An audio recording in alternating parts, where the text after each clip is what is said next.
The Galactic Embassy on Station Kepler 442 never slept, but Marcus Chen worked the graveyard shift anyway. At 0300-hour station time, he pushed his cleaning cart through the crystalline corridors of the Velshara diplomatic wing, humming an old Earth tune his grandmother used to sing, something about blue moons and standing alone. The acoustics in these alien halls made his voice sound richer, fuller, and he liked that. Marcus didn't know that behind the iridescent doors of Suite 7, Princess Lyrith of the Velshara Consortium lay awake for the 73rd consecutive cycle.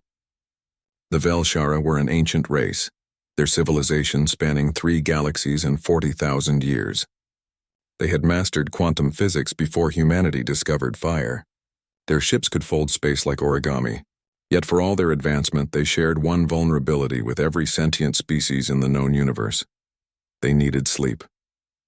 Lyrith hadn't truly slept since arriving at the station 6 standard months ago. The meditation pods helped. The pharmaceutical interventions provided brief moments of semi-consciousness. But actual restorative sleep, the kind that knit memory into meaning and flushed toxins from the neural pathways, eluded her completely. Her physician, Dr. Sothram, had explained it clinically.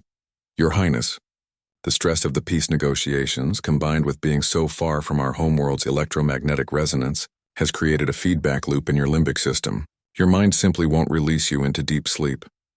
What he didn't say, but what Lyrith knew, was that she was dying, slowly, cell by cell.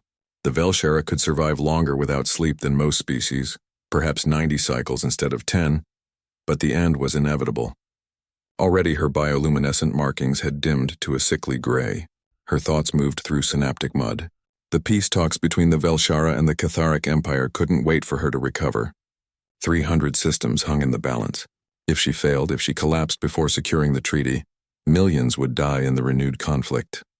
So she lay there night after station night, her 4-chambered heart beating its exhausted rhythm, her mind spinning with diplomatic protocols and military strategies, unable to find the off switch that every creature needed. Then at precisely 0317 hours she heard it, a human voice muffled through the suite's walls, carrying a melody that seemed to bypass her auditory processors entirely and speak directly to something deep in her hindbrain. The sound was imperfect. The human hit wrong notes, forgot words, sometimes broke into a low whistle instead. But there was something in its authenticity, its complete lack of pretension, that made her 3 eyelids grow heavy. Marcus finished mopping the executive corridor and moved to the viewing gallery, his voice echoing off the transparent aluminum that separated them from the cosmos. He'd switched songs now, something jazzy his mother liked. He swayed slightly as he worked, decades of janitorial muscle memory allowing him to clean without conscious thought. Inside her suite, Lyrith felt something release. The knot of cortisol and adrenaline that had held her hostage for months began to unwind. Her breathing slowed. The bioluminescent patches along her neck flickered with something almost like their old blue-gold radiance. For the first time in 73 cycles, Princess Lyrith of the Velshara Consortium slept. She woke 6 hours later feeling as though she'd been resurrected. Dr. Sothram nearly wept when he saw her vitals. Her staff scrambled to understand what had changed, analyzing her suite's atmospheric composition, checking for new medications, scanning for previously undetected energy fields. Lyrith said nothing. She simply waited for 0300 hours to come again. Marcus returned as he always did, humming as he always did, completely unaware that his simple presence had saved a princess's life. He worked through the diplomatic wing, his playlist random. Earth oldies, Mandarin folk songs, half-remembered lullabies, even commercial jingles from his childhood. All of it imperfect, all of it human, all of it exactly what she needed. The pattern continued for weeks. Lyrith's health returned. Her negotiations with the Catharic showed new brilliance, new creativity born from a rested mind. She secured preliminary agreements that had seemed impossible before. Her staff marveled at her recovery, but never discovered the cause. She could have told them, should have told them, but something stopped her. Perhaps the knowledge that if they knew, they would formalize it, systematize it, turn it into some kind of therapeutic protocol. They'd bring Marcus in, ask him to hum on demand, study his vocal frequency and amplitude. They'd strip away whatever magic made it work. Or worse, they'd take him away entirely. Worried about security protocols and the impropriety of a common janitor, having unknown influence over a crown princess. So she kept silent and simply listened. She learned his patterns, his repertoire, his tendency to hum faster when he was tired and slower when something was troubling him. She began to recognize the songs, even looked up some of the Earth originals. Most surprised her with how different they sounded from Marcus's versions, more polished but somehow less real.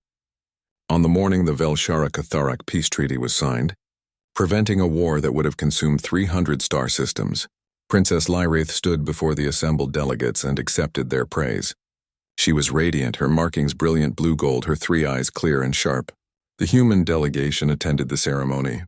She spotted their ambassador, their military attaché, their cultural liaison. She did not spot Marcus Chen, who was probably asleep in his small quarters on the station's outer ring, resting before another night of mopping floors and humming old songs. That evening, as her ship prepared for departure, Lyraith left a sealed message with the station's human administrator. Inside was a commendation for exemplary service, a generous monetary award, and a single handwritten line in shaky English she'd practiced for hours.